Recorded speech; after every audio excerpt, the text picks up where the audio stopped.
akbar. Walillahil hamd. Innal hamdalillah nasta'inuhu wa nastaghfiruh wa na'udzu billahi min shururi anfusina wa min sayyiati a'malina. May yahdihillahu fala mudilla lahu wa may yudlil fala hadiya lahu. Asyhadu an la ilaha illallah wa asyhadu anna Muhammadar Rasulullah. Assalatu wassalamu ala Rasulillah Muhammadin ibn Abdullah wa ala alihi wa ashabihi wa mawala. Ma'asyiral muslimin, usikum wa iyaya nafsi bitaqwallah. Kama qala Allah ta'ala fi kitabih karim, a'udzu billahi minasyaitonir rajim.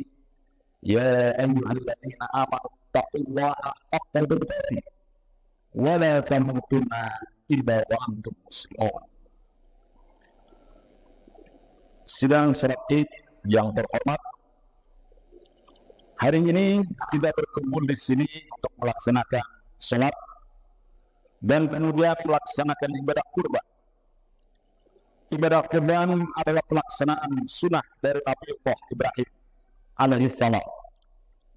Ibrahim dan Muhammad SAW adalah biarlah Nabi yang ditetapkan oleh Allah sebagai suri teladan bagi orang-orang yang beriman.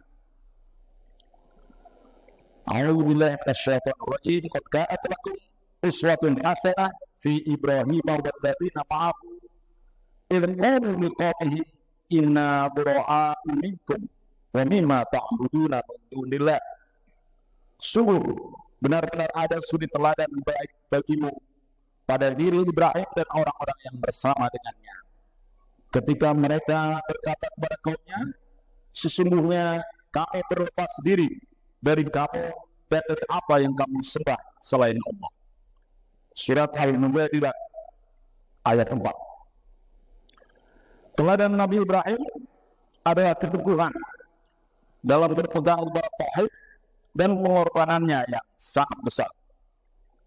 Berpegang teguh kepada tauhid berarti berani mengatakan tidak kepada kezaliman, menolak penyembahan berhala, menjadikan Ibrahim ditangkap oleh penguasa dan dihukum bakar. Jika di masa Ibrahim yang disebut berhala atau tauhid adalah patung dari batu atau kayu yang disembah rakyat negeri Ur di Babilonia, sedangkan berhala-berhala yang bermunculan di masa sekarang ini diantaranya adalah nepotisme, mendahulukan kepentingan kerabat dan keluarga dalam urusan publik, membiarkan bahkan memfasilitasi anak, keponakan, ipar menduduki jabatan-jabatan publik tanpa terlebih dahulu melalui uji kepatutan dan kelayakan, sungguh merupakan tindakan yang tidak terpuji. Di negeri ini berhala nepotisme atau yang lebih populer dengan political dynasty sedang menjadi tren, bahkan ada yang mengatakannya sebagai Asian value, nilai-nilai Asia. Berhala yang lain adalah feudalisme. Di zaman ketika kita menganut asas demokrasi, ternyata muncul semangat feudalisme. Di saat sistem monarki lama-kelamaan makin pudar, di negeri ini semakin banyak bermunculan tokoh yang mengaku keturunan nabi, keturunan orang alim dengan gelar dan panggilan tertentu. Apalagi menjelang pilkada, di banyak tokoh yang namanya di depannya itu menggunakan gelar-gelar tertentu yang menunjukkan jiwa feudalisme. Padahal kita sudah diingatkan bahwa asyarif bil adab la bin nasab. Kemuliaan itu adalah karena ilmu dan akhlak, bukan karena keturunan. Dengan mengaku itu sebagai keturunan tokoh, bahkan Nabi, mereka berharap mendapatkan penghormatan dari masyarakat yang berdampak pada naiknya kehidupan ekonomi mereka. Nah, Nabi Ibrahim melawan berhala. Dan berhala yang dilawan oleh Ibrahim adalah patung-patung yang dijadikan sesembahan. Patung-patung itu dan pemaknaannya dibuat oleh Raja Namrud dari Babilonia. Kemudian Raja Namrud ini dengan seenaknya melakukan korupsi dan memerkosa hak asasi manusia. Tidak ada yang berani menentang raja, karena sang raja adalah pelindung berhala-berhala yang disucikan. Menolak berhala berarti tindakan subversif. Itulah yang dilawan oleh Ibrahim alaihissalam. Ibrahim pula yang menantikan praktek pengorbanan manusia sebagai persembahan kepada para dewa. Maka kurban Ibrahim diganti dengan seekor domba. Walaupun kurbannya adalah seekor domba, namun dalam hati Ibrahim alaihissalam, demi zat yang sangat tinggi, apapun siap ia korbankan, walau harus mengorbankan anaknya sendiri, Ismail. Sejak masa Nabi Ibrahim itu, maka tidak ada lagi pembunuhan manusia yang mengatasnamakan Tuhan. Tuhan yang diajarkan oleh Nabi Ibrahim, Allah bukanlah Tuhan yang haus darah. Maka tidak boleh lagi ada manusia yang dikorbankan. Namun pada sidang sholat Id yang terhormat, hingga zaman modern, praktek pengorbanan manusia, mengorbankan manusia demi kejayaan agama dan bangsa tetap berjalan. Bangsa Aztec di Meksiko membangun piramida yang digunakan sebagai altar persembahan manusia untuk dewa matahari. Mereka berharap bahwa dengan memberikan korban manusia, maka pertanian akan berlimpah dan kerajaan mereka menjadi kuat. Maka bangsa Aztec kemudian membangun piramida korban manusia di tengah hutan Amazon, bukan hutan Kalimantan. Bangsa Amerika atas nama demokrasi dan kapitalisme mengorbankan bangsa Irak, membunuh anak-anak Irak serta membantai kaum perempuan di Afghanistan. Semua itu adalah demi kejayaan bernama Amerika. MAGA, Make America Great Again. Caranya adalah dengan menumpahkan darah rakyat Irak, darah rakyat Afghanistan. Dan tim Israel Raya, Netanyahu dan pemerintahannya membantai warga Palestina di Gaza, membiarkan anak-anak dan bayi mati kelaparan. Semua dikorbankan demi berhala mereka yang bernama Zionisme. Tidak ada yang berani menentang berhala-berhala itu, baik itu nepotisme, feodalisme, Amerikanisme, ataupun Zionisme. Maka kita butuh Ibrahim baru yang siap merobohkan dan menghancurkan berhala-berhala tersebut, siap dicaci maki di medsos, dan siap mengorbankan nyawa walau harus dibakar hidup-hidup, dan juga siap mengorbankan anak sendiri. Bagaimana Nabi Ibrahim alaihissalam menyiapkan generasi penerusnya? Ibrahim ingin agar keturunannya menjadi pejuang seperti dirinya, yang tangguh dan tidak silau dengan gemerlap dunia. Untuk itu Nabi Ibrahim berdoa untuk menjadikan negerinya itu aman dan penduduknya berani menentang kemusyrikan. Wa idh qala Ibrahim rabbi ja'al hadzal balada aminan wajnubni wa baniya an na'budal asnam. Ingatlah ketika Ibrahim berdoa, ya Tuhanku, jadikanlah negeri ini Mekah negeri yang aman, dan jauhkan aku beserta anak cucuku dari menyembah terhadap berhala-berhala. Nabi Ibrahim berdoa agar negerinya menjadi negeri yang aman.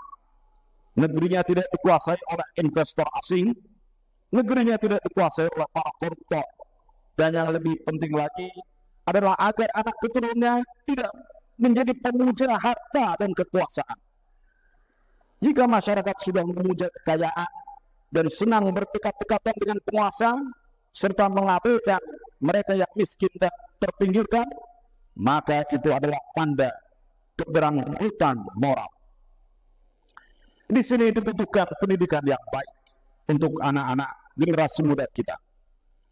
Pendidikan agama harus mampu membuat anak berpikir kritis, termasuk kritis terhadap ajaran agamanya sendiri.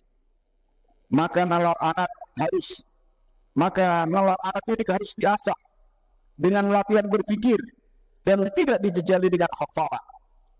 Sungguh memprihatinkan, banyak sekolah-sekolah Islam yang menekankan kepada hafalan.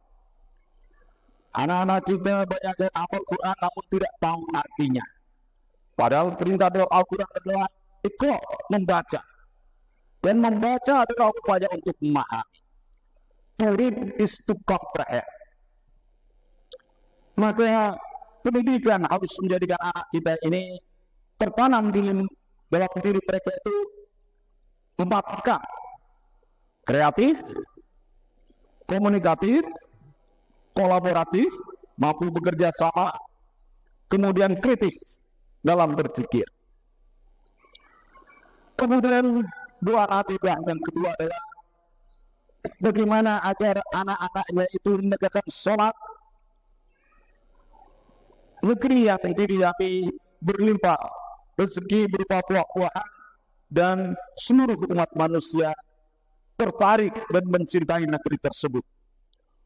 Rabbana inni askantu min dzurriyyati biwadin ghairi dzi zar'in inda baitikal muharram. Rabbana liyuqimus sholata faj'al af'idatan minan nasi tahwi ilaihim warzuqhum minat thamarati la'allahum yashkurun. Ya Tuhan kami, sesungguhnya aku telah menempatkan sebagian keturunanku di lembah yang tidak ada tanamannya, yang berada di sisi rumahmu Baitullah yang dihormati. Ya Tuhan kami, semua itu kami lakukan agar mereka melaksanakan sholat. Maka jadikan hati sebagian manusia cenderung kepada mereka, dan anugerahilah mereka rezeki dari buah-buahan. Mudah-mudahan mereka bersyukur. Sidang sholat Id yang berhormat, Mekah adalah tanah yang bagus. Tidak ada sungai mengalir di sana. Namun Nabi Ibrahim memohon pada Allah agar penduduknya dilimpahi buah-buahan. Allah mengabulkan doa Ibrahim. Caranya adalah dengan membangun Ka'bah, membangun tempat ibadah, dan memanggil seluruh umat manusia sehingga ribuan orang berdatangan setiap saat. Maka jika sebuah negeri ingin berlimpah rezekinya, maka tentu saja warganya harus ramah. Jika sebuah kota ingin rapi, ingin mendapatkan rezeki dari wisata dengan banyaknya kunjungan manusia, maka kota itu harus rapi dan bersih, serta tidak banyak pungutan di lokasi-lokasi wisata. Yang ketiga adalah doa Nabi Ibrahim untuk memohonkan ampun kepada kedua bapak ibu serta orang-orang yang beriman. Rabbana firli wa liwalidayya wa lil mu'minina yauma yaqumul hisab. Ya Tuhan kami, ampunilah aku, kedua orang tuaku, dan orang-orang mukmin pada hari diadakan perhitungan. Maka sidang sholat itu yang terhormat, mari kita berdoa untuk orang tua kita. Bukan hanya dengan doa yang berupa ucapan saja, tapi dengan doa, yaitu dengan menjadikan diri kita orang-orang yang soleh, selalu mengucapkan yang benar dan bertindak dengan benar. Kita juga harus berusaha agar di dalam diri kita, di dalam hati kita, tidak ada kedengkian kepada sama orang beriman, orang-orang yang beriman. Untuk itu, di akhir khutbah ini, mari kita berdoa kepada Allah. Semoga Allah memberikan ampunan kepada kita. Semoga Allah menumbuhkan jiwa pengorbanan dan perjuangan dalam diri kita. Dan semoga Allah menolong umat manusia, baik yang ada di Gaza, yang ada di Rohingya, maupun yang ada di negeri-negeri yang lain. Dan negeri kita ini semoga dijadikan oleh Allah menjadi negeri yang aman, damai, dan makmur. Bismillahirrahmanirrahim. Alhamdulillah rabbil alamin hamdan yuafi ni'amahu wa yukafi masidah. Rabbana wa lakal hamdu kama yanbaghi li jalali wajhikal karimi wa 'azimi sultanik. Allahumma inna nas'aluka salamatan fid din wa 'afiyatan fil jasad wa ziyadatan fil 'ilmi wa barakatan fil rizqi wa dhabatan qabla al-maut wa rahatan ba'da al-maut. Hawwin 'alaina fi sakaratil maut wa najata minan nar wal 'afwa 'inda al-hisab. Allahumma ighfir lil mu'minina wal mu'minat al muslimina wal muslimat al ahya'i minhum wal amwat innaka sami'un qaribun mujibud da'wat ya qadi al hajat wa ya ghafiru dhunubi wal khati'at.